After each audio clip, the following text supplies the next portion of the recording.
What's up, ladies and gentlemen? My name is Joshua T. Berglan, and welcome to Unmasking Humanity 21 Questions with Joshua T. Berglan. We are broadcasting right now on the World's Mayor Experience platform that you can find at www.joshuatberglan.com. Thank you so much for being here. This is going to be really interesting, especially for me. I got really excited when I was introduced to our guest because, being an evangelist for a few years, getting to work in the church, just having lots of disruptions. And I'm not going to go into a lot of commentary on this right now, but there was a lot that I discovered working in ministry that troubled me. And I'm not going to go into these details, but the more questions I was led to ask, the more I got pushed away.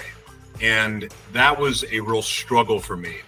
And some of the things that I was discovering, even in my own Bible reading, or that was popping up to me or coming to me, led me to ask some really challenging questions, not just to myself, but to God and even my pastors.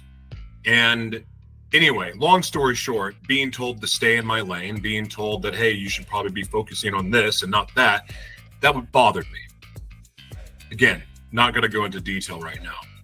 But our guest today, I got to tell you, when I saw what he was about, saw his books, started reading a couple of his books, I really said, okay, this is a conversation I get to have. In fact, in the questions that I have for our guest, Mr. Ray Catania, they're profound. This is going to be really interesting.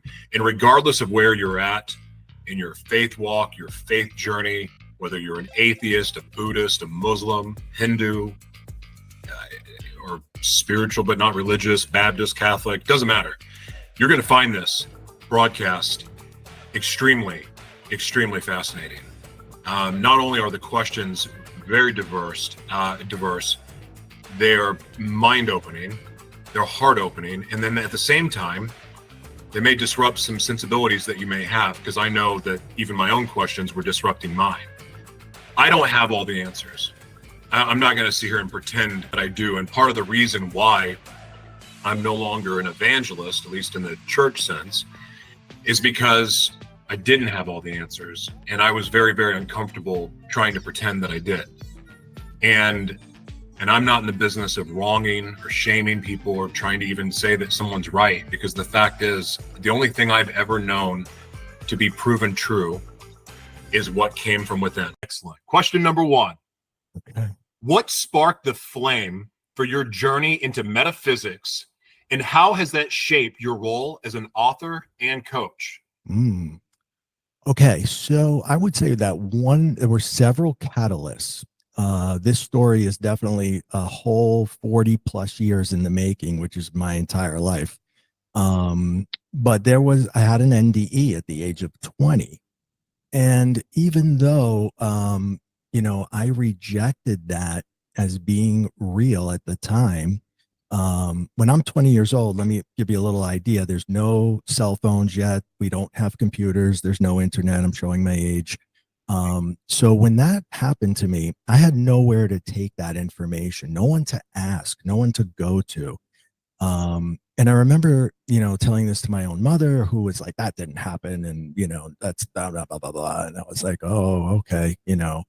And I get that, because the NDE occurred on, while she was there. And if I nearly lost one of my kids during that, I would probably go through a phase of denial too. But coming from her, religious background, it also, I don't think it was allowed, so to speak, So, and I tried to express this to a few friends, and they told me I was crazy, and everybody told me I was crazy. So, you know what I did? I said, you know what? Maybe I made this all up. And the way the NDE occurred was there was a fire in my home, and it was in the kitchen, and there was a gas leak out of the stove, and I was on the second floor. And that's where my bedroom was. And so the gas was rising all night, that gas leak, and it was natural gas, and it was rising into my bedroom. So I was inhaling it, but I had no idea all night. In the morning, my mom wakes up, turns on the stove, it goes poof, there's a big ball of flames, it catches the wall on fire, there's some smoke.